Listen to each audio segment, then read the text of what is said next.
എന്താ ലോബോ? ഇനി ഇവിടെ കളിയിലെന്നാ പറഞ്ഞത്. അടുത്ത കളി പാലക്കാട്ടാണെന്ന്. റാണി ഇവിടെ? ഭായി മരിച്ച ദിവസം ഹോസ്പിറ്റലൈസ് ചെയ്തതാ. ഇതുവരെ ഭേദമായിട്ടില്ലെന്നാ ജെയിംസ് പറഞ്ഞത്. ഇപ്പോഴും നല്ല പനിയുണ്ടെന്ന്. ഏത് ഹോസ്പിറ്റലാ? അതിനോട് പറഞ്ഞില്ല സർ. അതൊന്ന് അന്വേഷിച്ചറിയണം, എന്നിട്ട് എന്നോട് പറയണം. ഞാനും അതാ പറഞ്ഞു വരുന്നത്. കത്ത് കിട്ടിയത് ഭാഗ്യമായി. നിർത്തടാ. ഭർത്താവ് മരിച്ച് രണ്ടാം പക്കം തന്നെ നീ കാമുകന്മാരുടെ എണ്ണം കൂട്ടിയല്ലേടി? ഈ ലോകത്ത് വേറെ ആര് വിശ്വസിച്ചില്ലെങ്കിലും ശരി, ഞാൻ പറയുമടാ നീയാണ് ഭായിയെ കൊന്നൊന്ന്. ഇറങ്ങി പോടാ പുറത്ത്. മിണ്ടല്ലടാ. നിയമം നിന്നെ ഒന്നും ചെയ്യില്ലായിരിക്കും, പക്ഷേ ഞാൻ നിന്നെ വെറുതെ വിടില്ല.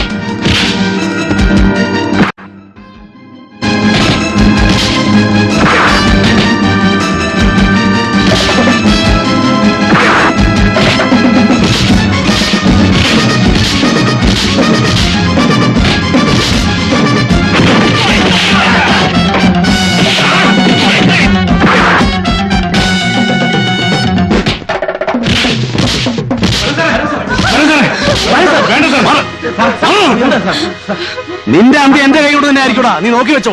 കൊള്ള കാഫറേ.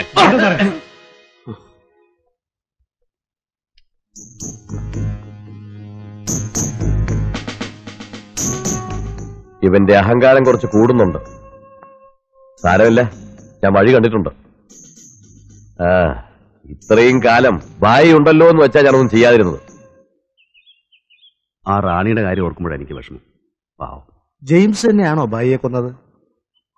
ഏതായാലും അതൊരു അപകടമരണമല്ല, അതെനിക്ക് ഉറപ്പാ. ആ, ഇനിയിപ്പോ പഴയ സാധനങ്ങളൊക്കെ എടുത്ത് പൊടി തട്ടി വെക്കാം അല്ലേ അച്ഛനെ? ഇനി മുച്ചീട്ടും നാടകത്തൊന്നും വേണ്ടടാ, മടുത്തു. മനസ്സിലായി.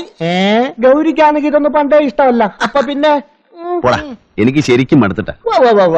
ഇനിയിപ്പോ പലതും മടുക്കും. മാങ്ങാ സീസൺ ആണെങ്കിൽ അതും കഴിഞ്ഞു. ഇനി എന്ത് ചെയ്യും? എന്തെങ്കിലും ചെയ്യണം. 2 ദിവസം കഴിയട്ടെ, പറയാം. കുറച്ച് കാശ് വേഗം ഉണ്ടാക്കണം. കല്യാണം. ഇനി പലതും തോന്നും. അങ്ങനെ 4 നാളായി എന്റെ ഉള്ളിൽ തീയാണ്. കഥ 4 പേരറിഞ്ഞു പോയാൽ പാടാണ്. പടിചെടി കിടന്നിട്ട് 4 നാളായി എന്റെ ഉള്ളിൽ തീയാണ്. കഥ 4 പേരറിഞ്ഞു പോയാൽ.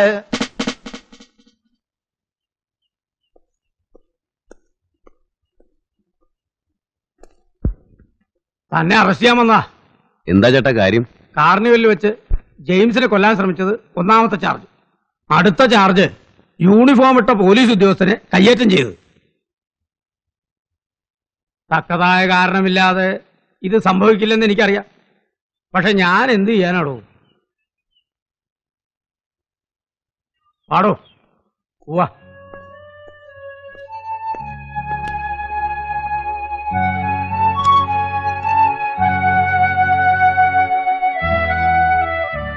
ഞാൻ പോയിട്ട് വരാം.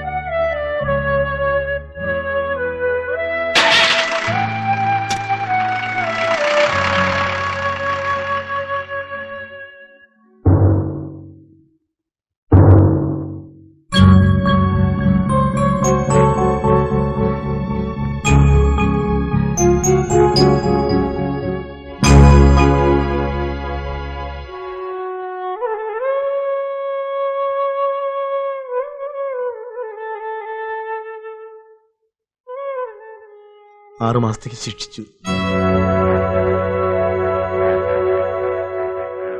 ഡ്യൂട്ടി സമയത്ത് യൂണിഫോം ഇട്ട പോലീസ് ഉദ്യോഗസ്ഥനെ ദേഹോപദ്രവം ഏൽപ്പിച്ചതിനായിരുന്നു ശിക്ഷ. ജെയിംസിനെ കൊല്ലാൻ ശ്രമിച്ചുവെന്ന ആരോപണം കോടതി കണക്കിലെടുത്തില്ല. അതുകൊണ്ടാണ് ശിക്ഷ കുറഞ്ഞത്. വളരെ അത്യാവശ്യം ഉണ്ടെങ്കിൽ മാത്രം ജയിലിൽ കാണാൻ ചെന്നാൽ മതിയെന്ന് ആശാൻ പ്രത്യേകം പറഞ്ഞിട്ടുണ്ട്. ഞാൻ പോട്ടെ. ഭരതൻ തീർച്ചയായിട്ടും വരും മോളെ. മോള് വിഷമിക്കണ്ട. കാണാവുന്ന കരുതി കാത്തിരുന്നു ഇത്രയും നേരം. പാവം.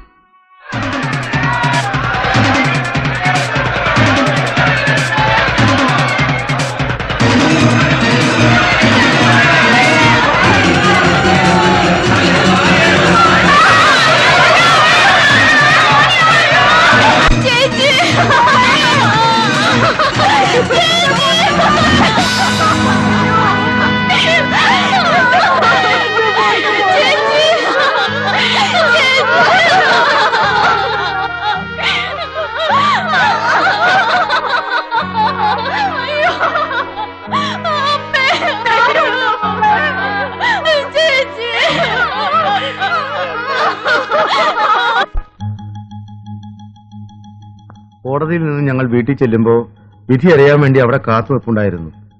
വിധി അറിഞ്ഞ് വല്ലാതെ വിഷമിച്ചാ ഗൗരി പോയത്. രാത്രിയായപ്പോൾ കുഞ്ഞലക്ഷ്മി അമ്മ ഗൗരി എത്തിയില്ലെന്ന് പറഞ്ഞ് വീട്ടിൽ ആളെ അയച്ചിരുന്നു. അറിയാവുന്നിടത്തൊക്കെ അന്വേഷിച്ചു നോക്കി. പിന്നെ നേരം വെളുത്തപ്പോൾ കേട്ടത് പറമ്പിന്റെ മൂലയ്ക്കുള്ള മാവിൽ തൂങ്ങി മരിച്ച നിലയിൽ കണ്ട ഗൗരിയുടെ ശവത്തെക്കുറിച്ചാ. രാത്രി എന്താ സംഭവിച്ചതെന്ന് ആർക്കും അറിയില്ല. ആത്മഹത്യയാണെന്ന് പോലീസുകാരും അല്ലെന്ന കുഞ്ഞലക്ഷ്മിയമ്മയും വീട്ടുകാരും ഒരുപോലെ തറപ്പിച്ച് പറയുന്നു. നമ്മളന്ന് സ്റ്റേഷനിൽ വെച്ച് കണ്ടില്ലേ ആ ഡോക്ടർ മോഹൻ? അയാളാ പോസ്റ്റ്മോർട്ടം ചെയ്തത്. ആത്മഹത്യ തന്നെയാണെന്ന് അയാൾ തറപ്പിച്ചാ പറഞ്ഞത്. പോകാം.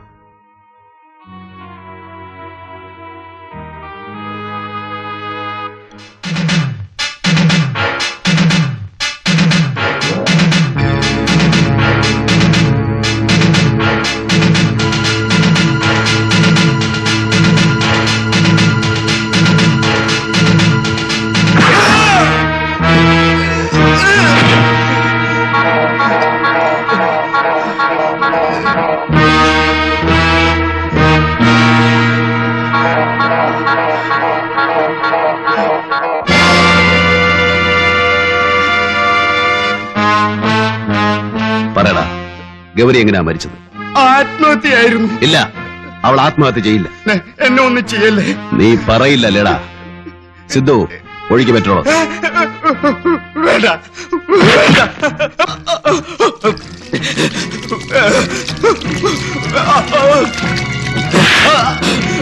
പറയടാ, സത്യം പറഞ്ഞില്ലെങ്കിൽ നീ വെന്ത് ചാമ്പലാവും. അയ്യോ, എന്നെ ഒന്നും ചെയ്യല്ലേ, എന്നെ ഒന്നും ചെയ്യല്ലേ, എന്നെ ഒന്നും ചെയ്യല്ലേ. ഞാൻ പറയാം, ഞാൻ സത്യം പറയാം. പറ.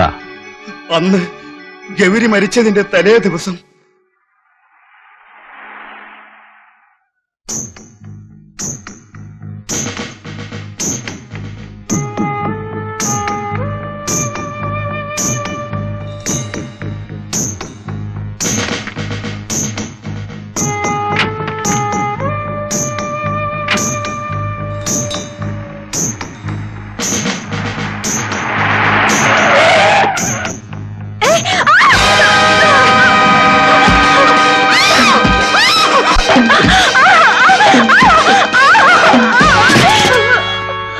അന്ന് നീ സ്റ്റേഷനിൽ നിന്ന് രക്ഷപ്പെട്ടു.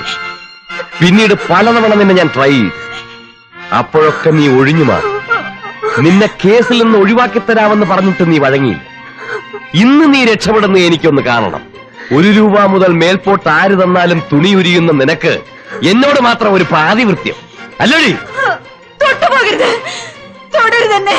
തൊട്ടാൽ നീ എന്ത് ചെയ്യടി? തൊടരുത്, തൊടരുത്, തൊടരുത്. അയ്യോ,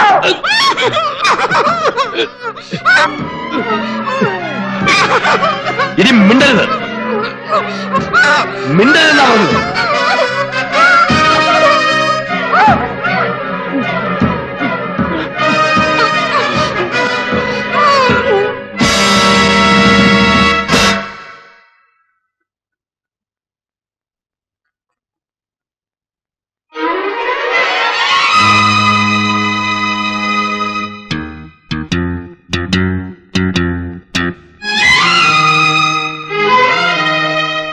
അത് ആത്മഹത്യയാക്കി മാറ്റാൻ വേണ്ടി ജെയിംസിന്റെ സഹായത്തോടെ അന്ന് രാത്രി തന്നെ ഗൗരിയുടെ വീട്ടിലെ പറമ്പിൽ ഒരു മാവിൽ കെട്ടിത്തൂക്കി.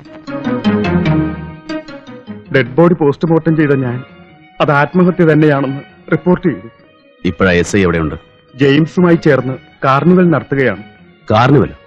അതെ, സിറിയക്കിനെ ഡിപ്പാർട്ട്മെന്റിൽ നിന്നും ഡിസ്മിസ് ചെയ്തു. അവരിപ്പോ എവിടെയുണ്ട്?